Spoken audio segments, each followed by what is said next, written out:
Hey friends, I'm Henry with BrainStormAcres. Today I'm going to take you through a really simple planting exercise. But first, I want to talk about learning things.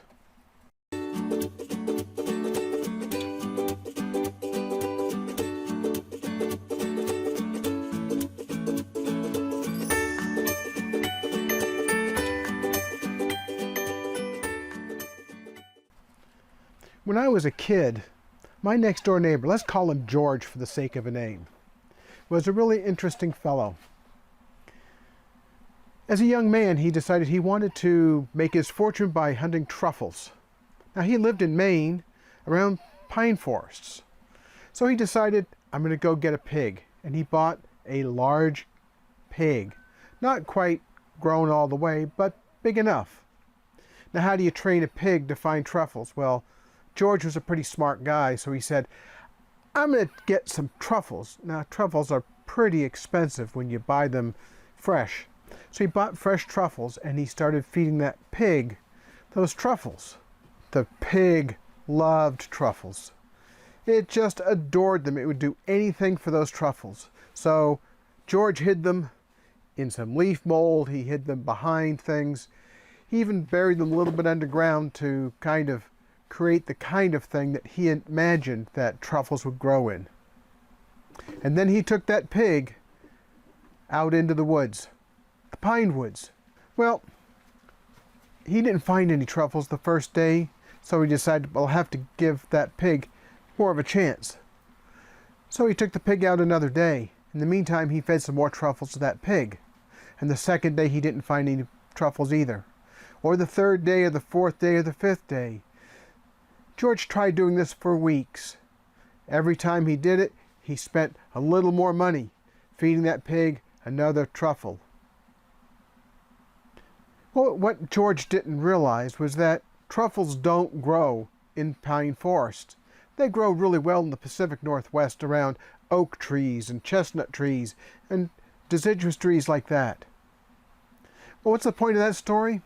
The answer is real simple. You don't have to make all the mistakes yourself in order to learn from them. George was a constant source of learning for me as a kid and as a young adult. In general, I encourage people to learn as fast as they can, which means make as many mistakes as quickly as they can. There's the mistakes that you only can make when you're doing it yourself. There's things you can learn without having to do yourself. For example, you can read seed packets to find out how long something takes to grow and the kind of conditions that it grows in and the spacing you should use to plant them. But you never get the feeling for what the soil is going to be like and how fast it should germinate and how it should look when it grows until you actually do it yourself. So what I'm going to encourage you to do is go along with me. I'm going to be planting two different kinds of seeds today. I'll be planting some cherry bell radishes and I'll be planting some space spinach. Both of these have very short germination periods. It doesn't matter whether you really like spinach or you really like radishes. The point is to get the opportunity to grow something quickly and learn from it. You're going to make mistakes. Don't worry about it. These kinds of seeds aren't very expensive. You don't have to plant a lot of them. You can plant them anywhere. Right now, I'm out in our greenhouse. I could do this in the house. Seeds will germinate just fine indoors.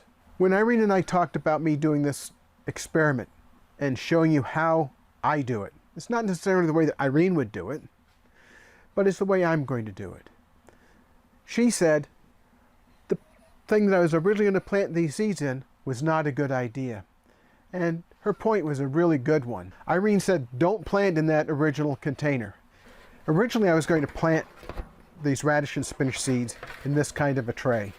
This is a commonly available aluminum tray that you find in the cooking department of any supermarket. They're cheap, they're disposable, you can put holes in the bottom very easily. Now, Irene's grown radishes and spinach in things of this depth before, and she's done it out here in the greenhouse. But there's one important thing that happens when you use shallow depth pots. And that is, they'll dry out faster, especially when you're in a greenhouse or someplace where it's going to get warm or dry quickly. So instead, Irene suggested that I plant in the large pots that we use for growing other things like kohlrabi and cabbage, broccoli, things like that. The reason for that is there'll be a larger reservoir of moisture in the soil. We suggest using potting soil. It's a lot less expensive and it includes fertilizer in it. Both of these vegetables are heavy feeders. That means they're going to need the fertilizer. I'm using some potting soil mix that we bought at a big box store. You don't have to buy it in a 40-pound or 20-pound bag. You can buy a 2.5 or 5-pound bag if it's available. Now this potting soil mix has a lot of peat moss type material in it, which means it's going to absorb a lot of water. If you're doing this inside, make sure you have something underneath your pot before you start watering, because eventually the water will start running out the holes in the bottom. Well, let's start getting some of these seeds planted. I'm going to plant a small number. Now, Irene plants a lot thicker than I'm going to do today. I'm going to follow the instructions on the back of these packets. For the cherry bell radish, it says to space seeds every 1 inch with a 6-inch row spacing. I'm not going to do it quite that thick. I'm going to do it a little further apart than that. I'm going to do it about every 2 inches. I'm going to make 2 small rows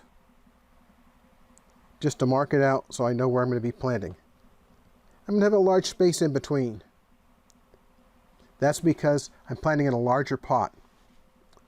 That's not necessary, but it'll make it easier for you to see as we continue with this experiment. Now, how deep should I plant it? The back of the packet tells me I need to plant it 1/4 inch deep. I'm only putting a few seeds in my hand at a time, mostly because my manual dexterity isn't all that good anymore.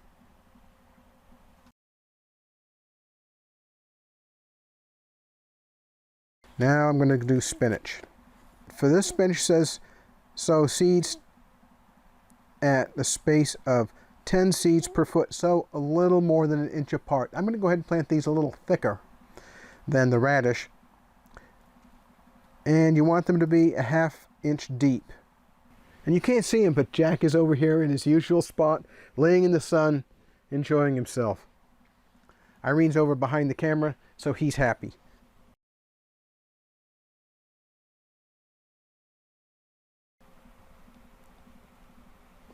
I'm also planting these seeds further apart than they recommend on the seed packet, because I want to be able to allow you to see exactly how things are coming up. I'm just covering up those rows with a light amount of dry potting soil on top. Well, all I'll need to do is do a little more water on the top, and then we'll come back tomorrow and we'll take a look at it and see if anything's changed.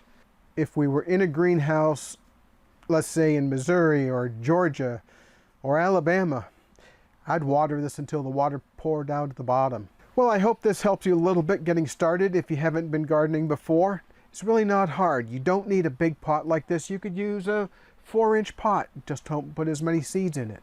You could use a 6-inch pot, a 10-inch pot, whatever you have. The whole point here is to get started.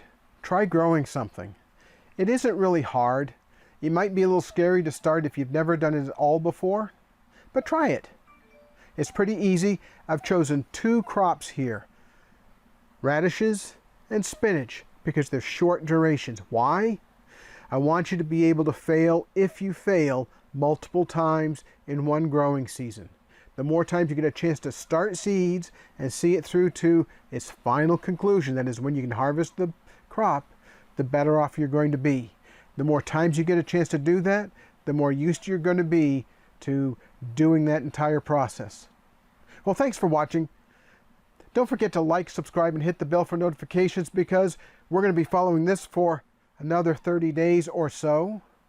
Irene's going to be continuing to being out here in the greenhouse, tending the major crops that we're growing in here right now, and we're going to be starting things for following on succession planting here in the greenhouse, and probably in the next month, sometimes this month, we'll start plants that are going to go out, we hope, in our outside gardens. Depends on the weather.